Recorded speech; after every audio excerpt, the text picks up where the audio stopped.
Hii ni Teen Love episode 3 na episode 4 season 2. Tumeunganisha na leo tunamaliza kabisa huu mzigo. Episode 3 inaanza huku nyumbani kwa kina Tara. Sasa yupo na wenzake, mziki mnene, pombe, siga kama zote. Yani hapo ndani mimoshi tu muda huo. Wana uhuru wa kufanya chochote maana si mzee wao hayupo. Mmoja kati ya hao marafiki zake akamuuliza key pills unazo? Akajibu ndio, yani zipo za kutosha tu hizo key pills. Key pills ni zile dawa za kulevya. Sasa akamuuliza wewe umewezaje kuzipata? Maana sasa hivi ni adimu sana. Akamwambia mimi nina njia zangu jinsi ya kuzipata. Inaonekana kuna namna wao bado wanapata zile dawa za kulevya. Ndio maana anasema zipo za kutosha. Wakiwa bado wapo bize kucheza pale, akaingia Eni muda huo. Akamsikitikia sana ndugu Tara. Anakoelekea siko. Alipita akiwashangaa mpaka kazimaliza ngazi kule. Asubuhi kumekucha ngova ya kuzidi kichwani. Anakuta Eni na Sabalo wamemsimamia hapo. Akashangaa kwanza. Eni akamwambia tulipaswa kuungana kwa pamoja kumtafuta Temi na sio kukana kuanza kulewa kuenjoy na wenzako. Sawa humpendi Temi, lakini kumbuka ulikuwa unampenda babako. Ikawa kama wamemtibua Tara pale. Anasema hawajui kwa nini anamchukia Temi. Kipindi mama yao yupo hai, alikuwa anampenda na kumjali sana Temi zaidi yake. Yeye alionekana kama kivuli tu mbele ya mamake. Mama alikuwa muda wote anamjali Temi. Kwa hiyo nyie hamwezi kuelewa kabisa hali ninayopitia sasa hivi. Hamwezi kuelewa. Eni akamsogelea na kuanza kumfariji tena, maana anaongea mpaka machozi yanamtoka. Eni akamwambia mamako alikuwa anawapenda wote, wewe ndio ulielewa vibaya. Tara hakutaka kuelewa wala nini, bali akataka achwe peke yake, aendelee tu kujitafakari hapo na sio wamshauri nini cha kufanya.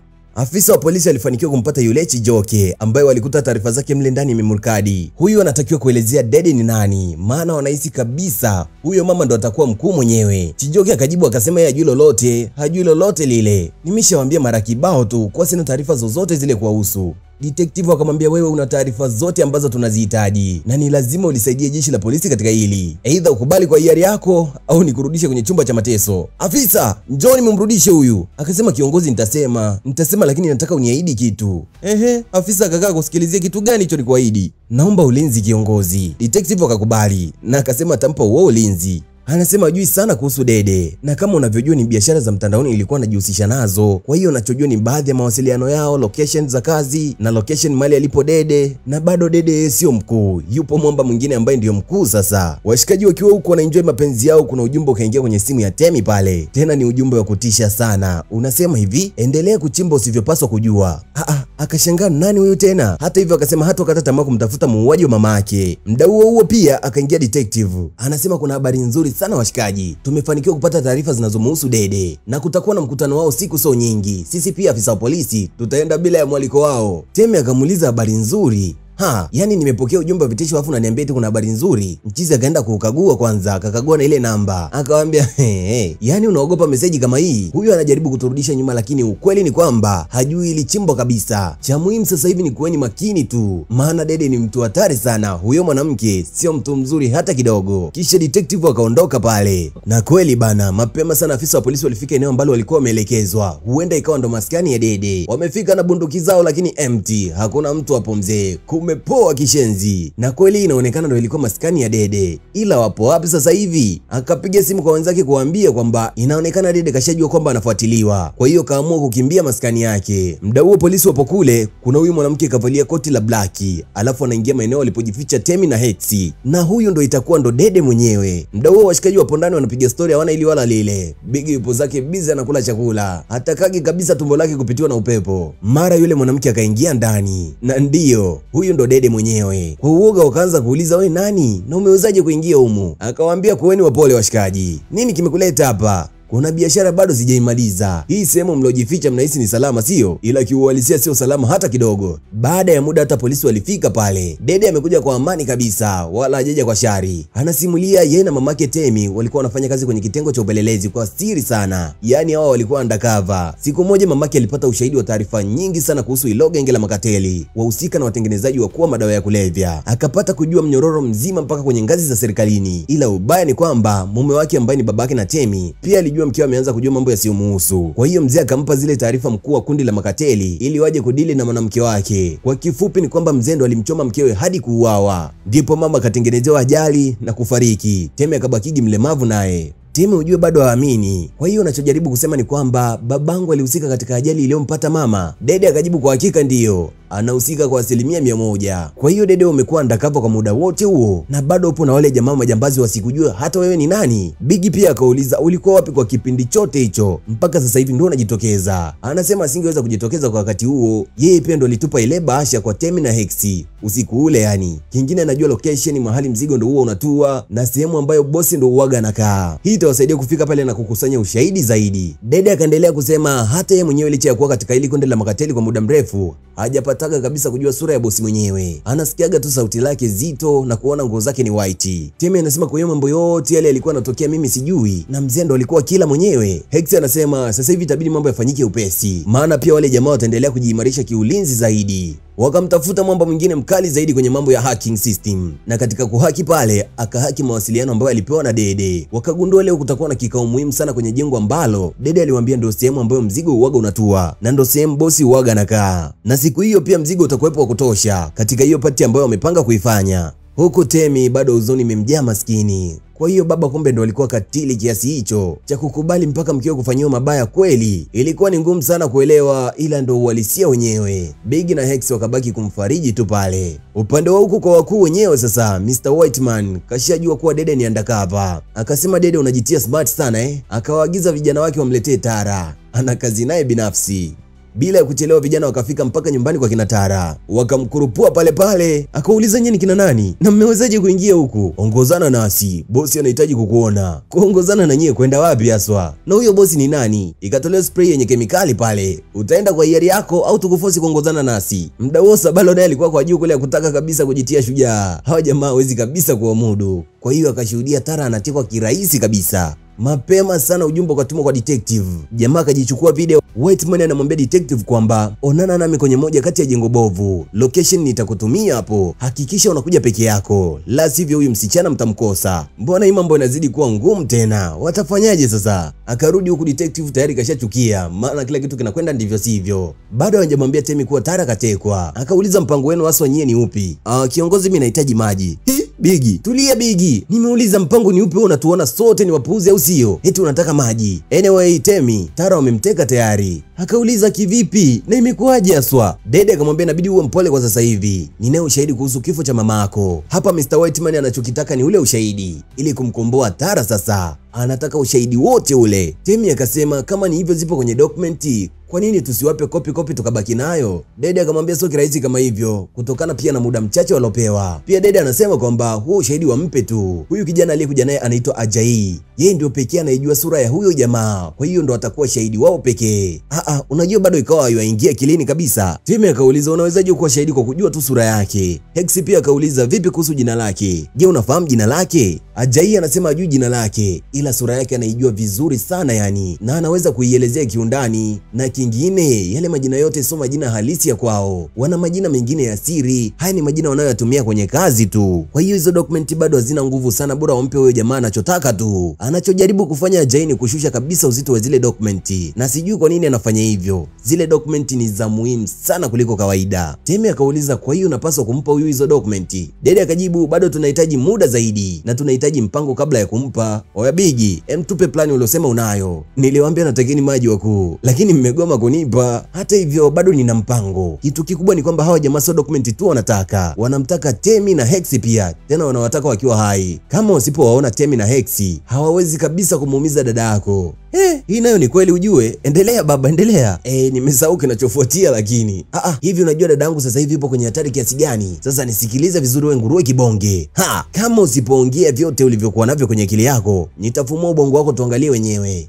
Bonge kila sehemu analeta utani tu. Akaendelea kusema kwamba nilisikia mnaongea kuwa hawa jamaa wana mkutano. Kuna hii flani iliyokota barabarani na inaongelea kuhusu hiyo pati yao. Wapi na ni muda gani pati itafanyika? Dede akauliza bado hatuelewi unalenga nini? Una mpango gani haswa? Mpango ni kwamba tumtumie Babi, yule aliyekuwa dereva wa Temi na Eni. Hex hataki kabisa kumsikia huyo Babi. Akamwambia sikia, najua Babi alitusaliti ndio, ila ndio fungo pekee kwetu hapa sasa hivi. Una uhakika mpango wako utafanya kazi? Akajibu kwa 100% utafanya kazi. Bigi na mipango ya kibabe huyo. Wote walimsikiliza na wakakubali mpango wake, japo hawajampa alichokuwa anakitaka bana. Si wangempa maji yake tu mwache hapo. Episodi 3 inaishia hapa na episodi 4 inaanzia hapa, ila kumbuka kwamba hii ndo episodi ya mwisho kabisa, episodi ya mwisho ya movie hii. Huku babi akiwa anajipiga selfie nyingi na nini, mara polisi hawa hapa na wanamtaka aondoke naye akalisaidia jeshi la polisi zaidi. Akaanza kujitetea, kama ni madawa mimi sisambazagi tena na sijui chochote kuhusu madawa ya kulevya sasa hivi. Afisa akamwambia acha utani, ongozana nasi. Lakini sijui chochote, ila kwa jinsi jamaa alivyomtazama akaona tu kweli wa jamaa wapo serious. Mwisho akakubali kama ni kwenda kumuua yote sawa tu. Baada ya kumchukua babi, pia huku inatakiwa wachukuliwe Sabalo na Eni. Ofisa akaingia pale na akajitambulisha hapo hapo. Sabalo anasema kiongozi, mimi sijui kabisa kuhusu familia. Mimi ni dereva wa kawaida tu wa hii nyumba. Bosi wangu ndo alikuwa anahusika kwenye madawa ya kulevya. Upo peke yako kwenye hii nyumba? Sio mimi peke yangu bosi.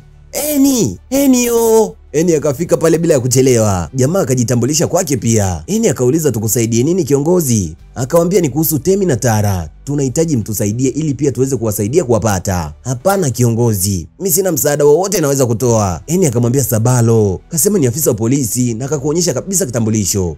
Wewe unaamini hivyo vitambulisho? Kipindi nipo mtaani tulikuwa tuna print kama hivi vingi tu na vilikuwa vinaonekana kama original. Mimi siwezi kabisa kuamini watu wenye nguo za black kama hivi. Oga kapotea, Temi pia kapotea. Walikuja jamaa wamevaa black hivi wakamchukua Tara pia. Jamaa akawauliza mnataka kumuona Temi na Tara wakiwa hai? Wakasema ndio, lakini sio kwa design hii. Basi lazima muongozane nami. Sabalo akakubali kishingo upande tu. Mambo gani haya sasa? Baada ya muda wakafika sehemu husika kweli. Eni kwanza akamuao Temi pale, maskini walimmisi kinoma yani. Hawajaonana kwa muda sana. Sabalo naye akabaki small madam, ni wewe?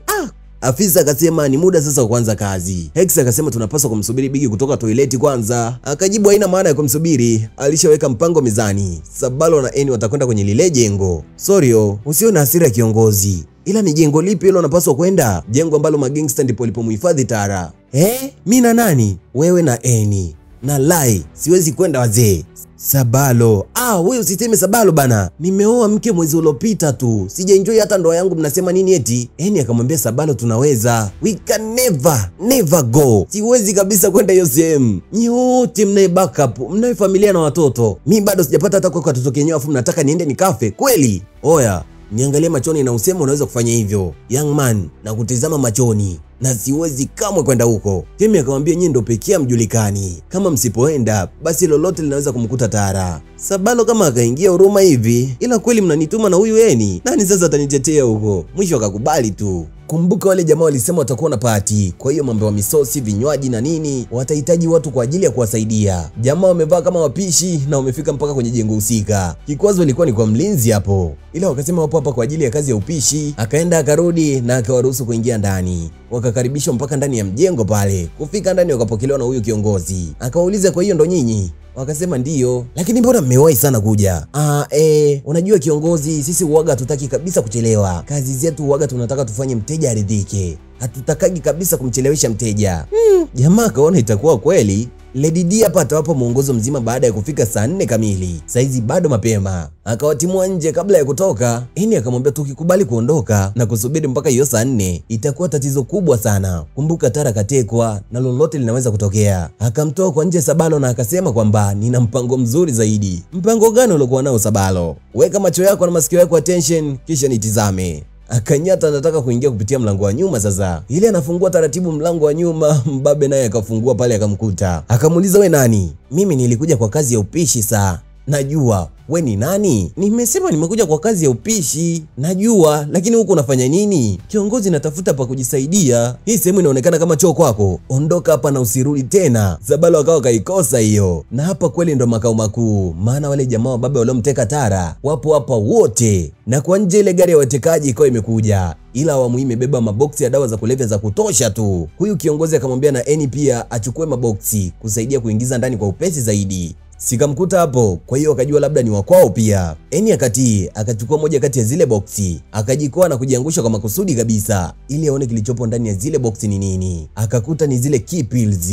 dawa za kulevya hatari sana. Na hapa ndo makao makuu, hapa ndo zinakuja na zinasambazwa mji mzima. Kwa hiyo wapo sehemu sahihi, target yao imelenga sehemu sahihi kabisa. Yule kiongozi si akatoka mle ndani. Akamuuliza huyo mpambe wake, umewezaje? Yaani umewezaje kumwacha huyo akabeba mzigo? Ni mshirika wako au anaonekana kama mshirika wetu hapa? Alafu na wewe pia, si nilikwambia uondoke na urudi hapa baada ya saa 4? Ni majibu hana muda huo. Haya, kuna kitu ulichokiona? Uliona chochote labda? Akajibu, hapana kiongozi, hakuna chochote nilichokiona. Ulipobeba boksi si ulianguka? Akajibu, ndio alianguka, lakini hakuona chochote kile kilichomo ndani huko. Yaani alijikana kabisa hajaona chochote kile. Kama angesema ameona, basi naye angejumuishwa ndani huko. Jamaa akamtimua pale aondoke upesi, na baada ya kuondoka akamwagiza huyo kijana wake mzembe amfuate huyo mwanamke nyuma kujua kama kweli ataondoka. Huko akaletwa Babi. Hex akasema wazee, sitaki kabisa kumuona huyu msichana. Jamaa akamwambia kuweni wapole washikaji. Temi naye akasema leo po wanted yote kwa ajili ya huyu msichana. Upande wa Bigi anasema yani mimi ilikuwa kidogo ni uwawe kwa sababu tu ya wewe ulitusnichi. Babi akawa mpole. Anasema ni kweli nilikosea, lakini naombeni mnisamee. Sistahili msamaha wenu, lakini kweli naombeni mnisamee. Tafuteni nafasi kwenye moyo wenu mnisamee. Wakawa kama umemwelewa Babi vile, na wakawa kama umemsamee kabisa. Ajai akasema akapokea ujumbe kwenye simu yake. Wale magangster wanasema kwamba asipofika sehemu waliokubaliana basi Tara kule atakufa na damu itakuwa juu ya kichwa cha Dede. Hili ni kama onyo tu na wanamtaka pia Ajai. Ajai akasimama kwa upole, anasema anaondoka kwenda kumuona mama yake. Hajui maisha yake yanapoelekea huenda akafa kabisa. Kwa hiyo si mbaya kama akimuona mama yake kwa mara ya mwisho kumuaga tu.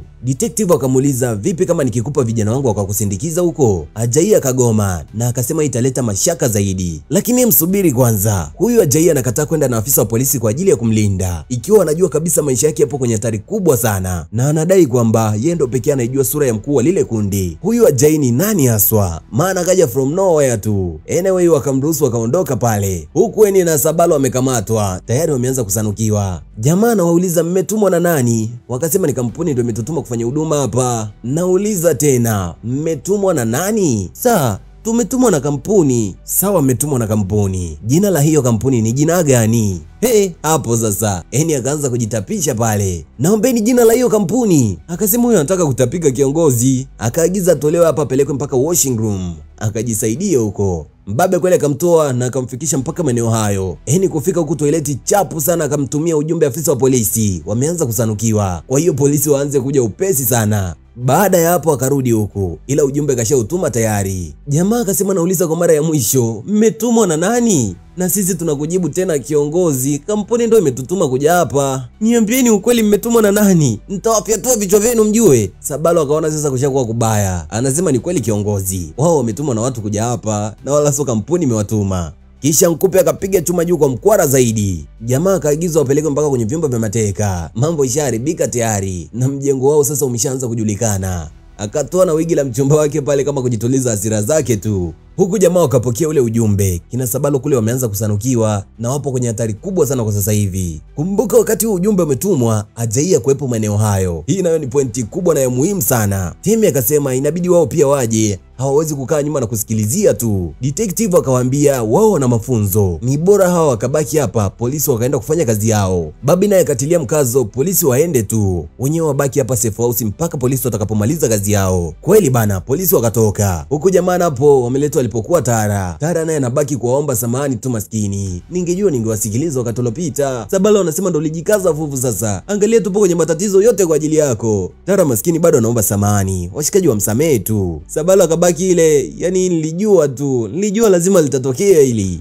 Baada ya polisi kuondoka pale, Babi akasema kwamba hawawezi kukubali kukaa nyuma tu bila ya kufanya kitu chochote kile. Temi yupo sahihi kusema kwamba waondoke na wakalisaidia jeshi la polisi zaidi. Babi mwanzo wakati polisi wapo alitoa wazo wao wabaki tu, polisi waondoke. Lakini baada ya polisi kuondoka akatoa tena wazo waondoke, waende wakalisaidia jeshi la polisi. Temi na Hex wakakubali, ila Bigi akasema hapana, nyie nendeni tu, siwezi kuhatarisha maisha yangu kwa kiasi kikubwa kama hichi. Polisi nao kweli wakafika eneo husika na wakavamia ule mjengo. Kwa huku ndani akaingia Mr. Whiteman mkuu mwenyewe na akaitoa ile maski. Otea sasa ni nani? Huwezi amini ni Ajai. Ndio Whiteman yule mkuu mwenyewe. Ndio maana kwa sehemu alikuwa anajaribu kuwashusha moyo washikaji. Sabalo akasema Ajai, hey, mkombozi wetu kafika tayari. Tara akamuuliza mkombozi upi? Huyu ndo shetani mwenyewe. Jamaa anasema Temi na Hex watakuwa wameshatekwa sehemu sasa hivi. Unajua nini Tara? mama yako alitia pua sehemu ambayo hakustahili kabisa kutia pua, na baba yako akataka kuwa simba kwenye himaya yangu, kwa hiyo niliwaziba wote midomo. Tara akamuuliza, kwa hiyo wewe ndio uliyemuua mama? Akamwambia, sikufanya mimi, niliwapa vijana wangu maagizo na wakaenda kutekeleza. Kwa hiyo kumbe wewe pia ndio kiongozi wa hili kundi, sio? Mwanzo babangu ndo alikuwa kiongozi, sasa hivi ameondoka na kaniachia hii kazi. Familia yako Tara ndio iliyosababisha mimi kumpoteza babangu, ndio maana nataka mlipe wote kwa pamoja. Tara anasema hajui lolote lile, hajui kilichokuwa kinaendelea nyuma ya pazia. Sabalo naye anasema, mkuu, mimi sio mmoja wa hii familia, mimi nilikuwa dereva tu, kwa hiyo hao watu mimi siwajui kabisa, niache niondoke kiongozi. Mara akaingia yule mpambe wake, ana hofu kishenzi yani. Anasema tayari polisi wamefika eneo hili na vijana wao kadhaa wameshashushwa. Akashangaa, umejuaje? Lakini akaagiza huyu jamaa baki na mateka hapa, yeye anaondoka. Sabalo naye akasema, simameni tuondoke. Kaa chini, mnaenda wapi? Sabalo akamwambia, wewe ndio ukae chini. Sikia, yani nitakupiga wewe. Naye akamwambia, yani ukaje ukanigusa hata kidogo, nitakushusha uso wako kama tonge. Ile jamaa likasema, nataka uungane nami kama unataka kuwa salama. Yani mimi niungane na wewe? Mimi au wewe ndio uungane na mimi? Unatakiwa kuniheshimu. Unasikia polisi huko nje na wanakuja hapa sasa hivi.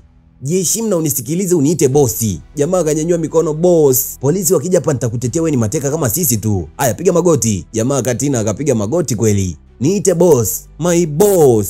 Sabalo akashamweka boya wake chini pale. Mara muda huo akaingia polisi. Na hapo akamchoma jamaa, huyu ndo jambazi mkuu, katuteka sijui na nini. Eni pia akasema Ajay ndio kiongozi mkuu. Alafu Temi na Tara sasa hivi wametekwa. Akaogopa kidogo, kivipi? Kwa hiyo Ajay ndo kiongozi mkuu na huko nje kashamwacha aondoke, ujue, akijua Ajay ni mmoja wao. Sabalo muda huo anajipigia mtu wake, alimpiga sana jamaa pale. Afisa akasema, naondoka nitarudi. Hey afisa, unatuachia kifo hapa. Basi akarudi akaenda akamfungua mateka wake na mwisho wakaondoka na mwalifu wao. Bigi alikuja kuwaita polisi huku. Anasema babi kawasaliti tena kwa mara ya 3. Muda ule walipotoka, yeye akubaki kweli ndani. Aliamua kuwafuatilia nyuma na akaona babi akiwapeleka Hex na Temi kuwa mateka tena. Yani kawasaliti kwa mara ya 3. Kwa upande huko kwenye moja kati ya jengo bovu, Ajay anajitamba so poa yani. Anasema mama yako alikuwa jasiri kama ulivyokuwa wewe tu, lakini nilimpumzisha upesi, nikampumzisha pia na baba yako. Ni muda wako sasa na wewe kwenda walipo wazazi wako. Hapo Temi akajua kumbe wewe ndio ulimuua mamangu. Akasema kwa hiyo kwa kipindi chote kumbe ilikuwa ni wewe. Kuna dada mwingine Ajay alimteka hapo na alikuwa ni rafiki yake babi. Anamlazimisha wamwagie hawa mafuta. Anataka kuwachoma wakiwa hai kabisa. Mara pale polisi wakaingia. Ajay akawekwa chini ya ulinzi. Akamwambia silaha chini, mikono juu, mwendo wa mateka. Akaweka chuma chini. Kwa nyuma kule akaja Lady D. Akawaweka afisa wa polisi chini ya ulinzi pale, pia washushe silaha zao. Wakashusha taratibu sana. Akiwa kazuba pale, jamaa akachomoa na akaruka akamshusha chap Lady D. Wow, karuka vizuri. Akaenda kumkamata Mr. Whiteman au Ajay mwenyewe. Bigi anamsubiri babi kwa huko bana ili ampige. Akamkwenda kwa pembeni, ila hana mechi kabisa na babi. Yeye ni mwepesi sana kumzidi. Akamuuliza babi, kwa nini? Mara ya kwanza tukakusamehe, mara ya pili na ya 3 pia, kwa nini? Babi akampiga na akamzima pale. Hatimaye huku Tara na Temi wamekutana tena ise. Kwa sasa hivi sijui kama ndugu wawili watakuwa na ugomvi bado. Tara akaomba sana kwa ndugu yake amsamehe kwa yote aliyokuwa anamfanyia kipindi cha nyuma. Alikuwa mjinga tu asijitambua. Sasa hivi waende wakaanze maisha yao upya, ila ndo wanaenda kujitegemea. Wazee wao wote walishamalizwa na aliyewamaliza kuwaua ni Ajay. Walichobaki nacho ni utajiri mkubwa aliokuwa nao mzee, utajiri ambao aliupata kupitia zile dawa za kulevya. Hii familia for long time sana ilikosa amani. Bigi naye yupo salama bana. Alizima tu kidogo muda ule. Wakaondoka wakiwa wamemaliza kibarua kizito na cha muda mrefu sana. Temi na Hex wakabaki wawili pale. Temi anasema bila Hex asingejua ukweli wala asingefanikiwa kuyajua haya. Jamaa akasema ipo kwa ajili yake na lolote kwa ajili yake. Basi wakapata kumbato zito pale na nini. Sabalo naye akajisogeza na kosaje kwa mfano. Mali ya halali inapatikana kwa jasho jingi sana, lakini haitaondoka wala haitakufanya uishi kwa mashaka. Hizo nyingine ni kweli utazipata kwa haraka, lakini huwezi kuishi kwa amani. Kama hujanielewa, emrudia kuitizama hii movie kutoka mwanzo hadi hapa sasa hivi. Uone watu walivyokuwa wanaishi kama swala katika pori lenye simba wakali. Mimi sina la ziada washikaji, ila asante kwa kuwa nami na kwa kuwa mvumilivu kutoka tulipoanza hii movie mpaka sasa hivi tunaimaliza. Mwisho mwa hii movie ndo mwanzo wa kazi nyingine za kibabe zaidi. Hakikisha tayari umesubscribe channel hii kwa burudani zaidi za Mswahili. Ulikuwa nami kutoka mwanzo hadi mwisho, ni Clay Mswahili.